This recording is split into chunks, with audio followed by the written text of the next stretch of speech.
जय श्री कृष्ण। हमारे चैनल में आपका स्वागत है। चैत्र मास का आरंभ हो चुका है और जैसे ही चैत्र मास का आरंभ होता है कई पर्व त्योहार का भी आगमन होता है और इस पर्व पर व्रत उपवास कर भगवान की आराधना भी की जाती है जिससे हमें भगवान का आशीर्वाद प्राप्त हो सके। इसके साथ ही चैत्र मास से ही वातावरण में भी परिवर्तन होने लगता है। इसीलिए चैत्र मास का धार्मिक और वैज्ञानिक दोनों ही रूप से महत्व है। हमारे शास्त्रों में भी कहा गया है कि चैत्र मास में हमें शुद्ध एवं सात्विक भोजन का ही ग्रहण करना चाहिए। अगर हम वैज्ञानिक रूप से भी देखें तो यह भोजन हमारे स्वास्थ्य के लिए भी अच्छा होता है। इस महीने में तामसिक एवं मांसाहारी भोजन को त्यागना चाहिए। अब ऐसा ही एक व्रत जिसका वर्णन हमें हमारे धार्मिक पुस्तकों में प्राप्त होता है और वह है अलूणा व्रत, जो मात्र चैत्र मास में ही किया जाता है। इस व्रत का पालन करने से हमें आध्यात्मिक रूप से तो लाभ होता ही है, किंतु साथ ही इस व्रत के पालन से हमारे स्वास्थ्य को भी लाभ होता है। तो चलिए आज हम यही अलूणा व्रत की विधि एवं कथा का श्रवण करते हैं। तो अंत तक इसे अवश्य सुनिएगा और इस चैनल को सब्सक्राइब भी कर लीजिएगा, जिससे कि हमारे द्वारा आने वाली ऐसी ही महत्वपूर्ण जानकारी और वैदिक कथाओं को आप बिना किसी रुकावट के श्रवण कर सके। तो चलिए आज के वीडियो का आरंभ करते हैं। इस व्रत का पालन संपूर्ण चैत्र मास अथवा तो चैत्र मास के अंतिम 5 दिन या 3 दिन किया जाता है। अब आइए जान लेते हैं कि यह व्रत का पालन कैसे किया जाता है। अब जब भी अलूणा व्रत का आरंभ किया जाता है तो उस दिन ब्रह्म मुहूर्त में उठकर स्नान इत्यादि अपने नित्य कार्य पूर्ण करने के पश्चात अपनी नित्य सेवा पूजा करके भगवान शिव और माता पार्वती की विधि विधान से पूजा की जाती है और फिर अपने व्रत का संकल्प लेना चाहिए। आप जितने दिन का अलूणा व्रत करना चाहते हैं उतने दिन का संकल्प लेना चाहिए। अगर आप संपूर्ण चैत्र मास अलूणा व्रत करना चाहते हैं तो उसका संकल्प ले, और अगर 5 दिन या 3 दिन का व्रत रखना चाहते हैं तो उसका संकल्प लेना चाहिए। तत्पश्चात अपने घर के सभी कार्य पूर्ण कर सात्विक एवं शुद्ध भोजन बनाना चाहिए। और हाँ, याद रखें कि इस भोजन में बिल्कुल नमक का उपयोग नहीं करना होता है, क्योंकि अलूणा व्रत में एक ही समय भोजन करना रहता है और वह भी बिना नमक का। भोजन बनाकर सर्वप्रथम भगवान को भोग लगाकर हमें ग्रहण करना रहता है। तो इस प्रकार हम अलूणा व्रत का पालन कर सकते हैं। तो जैसे कि हमने कहा था, यह व्रत धार्मिक रूप से तो लाभदायक होता ही है, साथ ही स्वास्थ्य के लिए भी अति लाभदायक है। इस व्रत का पालन करने से रोग प्रतिकारक शक्ति भी बढ़ती है। अतः कम से कम चैत्र मास में 15 दिन नमक का त्याग किया जाए तो यह बहुत ही लाभप्रदायक होता है। इस व्रत का वर्णन हमारे शास्त्रों में भी किया गया है। पुराणों में बताया गया है कि इस समय ग्रहों के राजा सूर्य के साथ सभी ग्रहों और ऋतुओं का सम्मेलन होता है, जिससे संवत का प्रारूप तैयार होता है, जिसका प्रभाव हमारे स्वास्थ्य पर भी होता है। हमारी पाचन शक्ति भी कम हो जाती है। अतः इन दिनों में जितना हो सके हमें सात्विक एवं बिना नमक का भोजन करना चाहिए। इन दिनों में नमक का त्याग करने से सभी ग्रहों का सुप्रभाव शरीर पर होता है। अब इस व्रत की विधि एवं लाभ तो हमने जान लिए, किंतु कोई भी व्रत बिना कथा के अधूरा ही होता है। अगर हम कोई भी व्रत करते हैं तो उसकी कथा अवश्य सुननी चाहिए, तभी व्रत पूर्ण कहलाता है और व्रत का संपूर्ण पुण्य फल प्राप्त होता है। तो चलिए अलूणा व्रत की कथा को भी हम सुन लेते हैं। अब एक समय भगवान शंकर तपस्या करने जा रहे थे।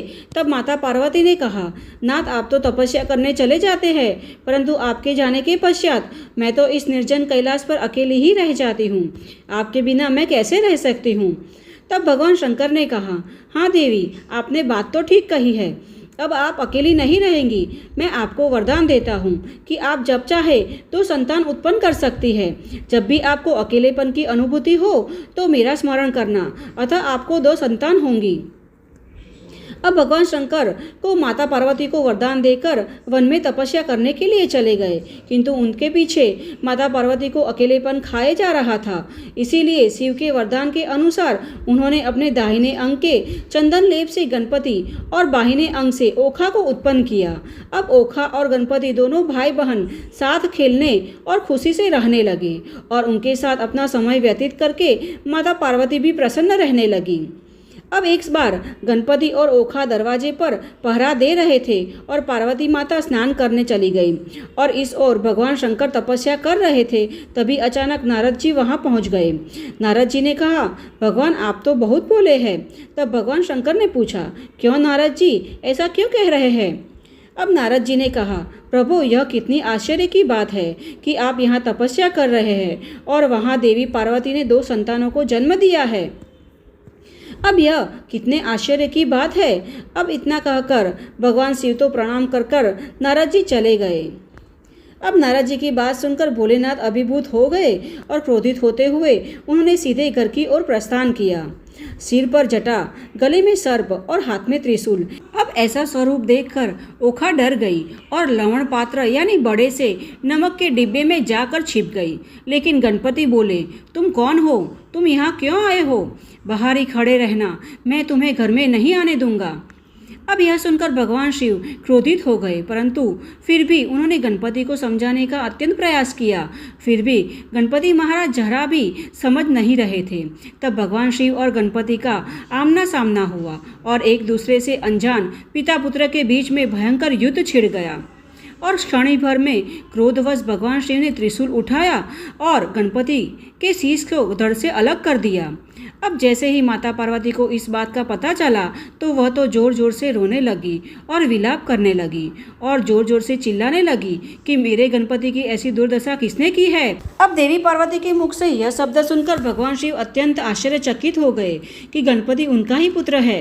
तब उन्होंने माता पार्वती से पूछा कि इस संतान की उत्पत्ति कैसे हुई। तब माता पार्वती ने कहा, हे नाथ, आपने ही तो वरदान दिया था कि जब भी मुझे अकेलापन महसूस हो तो मैं आपका स्मरण करूं, जिससे मुझे 2 संतान उत्पन्न होंगी। अब भगवान शिव को अपने किए पर अत्यंत पछतावा हो रहा था, इसीलिए उन्होंने अपने गणों को आदेश दिया कि जाओ, शीघ्र ही जाओ और मेरे पुत्र के लिए शीश ढूंढ कर लाओ। मार्ग में जो भी प्रथम जीव मिले उसका शीश लेकर शीघ्र ही आओ। अब सभी गणों ने भगवान शिव का आदेश मानकर शीघ्र ही वन की ओर प्रस्थान किया। तब उन्हें सर्वप्रथम एक हाथी मिला तो उसका शीश लेकर वह शीघ्र ही वापस आए और फिर भगवान शंकर ने उस हाथी के शीश को गणपति के धड़ पर लगाकर फिर से उनको जीवित किया। किंतु माता पार्वती अपने पुत्र का ऐसा रूप देखकर अत्यंत उदास थी। तब भगवान शंकर ने उन्हें आश्वासन देते हुए कहा कि दिव्य गुणों के आगे रूप का कुछ भी मूल्य नहीं है। मैं गणपति को वरदान देता हूँ कि मेरा पुत्र ब्रह्मांड में सर्वप्रथम पूजनीय होगा और सभी शुभ कार्य के आरंभ के पहले गणपति का ही स्मरण किया जाएगा। उनके बिना कोई भी शुभ कार्य आरंभ नहीं हो सकता है और गणपति ही सभी कार्यों में आने वाले अनेक प्रकार के विघ्नों को दूर कर पाएंगे। अब भगवान शिव के साथ सभी देवी देवताओं ने भी गणपति को आशीर्वाद प्रदान किया। तब माता पार्वती अत्यंत प्रसन्न हुई और अपने गणेश को प्रेम पूर्वक गले से लगा लिया और अपनी गोद में बिठाकर उन्हें पूछा कि पुत्र गणेश, तुम्हारी बहन ओखा कहाँ है? और फिर ओखा ओखा ऐसे कहते हुए जोर जोर से देवी पार्वती चिल्लाने लगी। अब अपनी माता की आवाज़ सुनकर ओखा घबराती हुई नमक के डिब्बे से बाहर आकर खड़ी हो गई। अब ओखा को छिपते हुए देखकर देवी पार्वती को अत्यंत क्रोध आया और क्रोधित होते हुए बोली, पुत्री, तुम अपने प्राणों की रक्षा हेतु छिप गई थी, अपने भाई के बारे में बिल्कुल विचार नहीं किया, उसे यहाँ मरने के लिए छोड़ दिया। अब इतना कहकर माता पार्वती ने ओखा को श्राप दे दिया कि ओखा, तुम्हारा शरीर नमक में ही गल जाएगा और जब भी तुम्हारा पुनः जन्म होगा तो राक्षस कुल में ही होगा। अब श्राप सुनकर ओखा विलाप करने लगी। तब भगवान शिव ने देवी पार्वती को समझाया कि देवी, उसने क्या अपराध किया है, वह छोटी बच्ची है, अब भयभीत होकर छिपेगी नहीं तो और क्या करेगी। अब माता पार्वती को भी पश्चाताप होने लगा था, किंतु श्राप कभी मिथ्या नहीं होता। अतः उन्होंने कहा, ओखा, तुम राक्षस कुल में तो जन्म लोगी, किंतु तुम्हारा विवाह किसी देव से ही होगा और तुम्हारी कथा महिमा चैत्र मास में अवश्य गाई जाएगी। जो भी चैत्र मास में तुम्हारा व्रत करेगा और संपूर्ण मास अथवा 5 दिन या 3 दिन और वह भी ना हो सके तो 1 दिन भी नमक बिना का भोजन करेगा, वह किसी भी प्रकार के रोग से पीड़ित नहीं होगा और तुम अखंड सौभाग्य प्राप्त करोगी। तत्पश्चात कुछ ही समय में ओखा देवी के श्राप के कारण नमक में पिघलने लगी और फिर उसने बाणासुर के वहाँ पुनः जन्म लिया। अब जैसे कि देवी पार्वती ने कहा था, उसने अलूणा व्रत किया और व्रत के प्रभाव से उसका विवाह भगवान श्री कृष्ण के पुत्र अनिरुद्ध के साथ हुआ।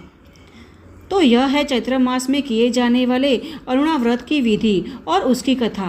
हमें आशा है कि हमारे द्वारा दी गई जानकारी और कथा आपको अच्छी लगी होगी। अगर यह कथा आपको अच्छी लगी है तो इसे अपने मित्र और परिवार में भी शेयर कीजिएगा और ऐसी ही वैदिक और प्रमाणभूत कथाओं का श्रवण करने के लिए इस चैनल को सब्सक्राइब भी कर लीजिएगा। तो चलिए हमारे धार्मिक पुस्तकों में वर्णित ऐसी ही जानकारी और कथाओं के साथ फिर से मिलते हैं। तब तक के लिए जय श्री कृष्ण।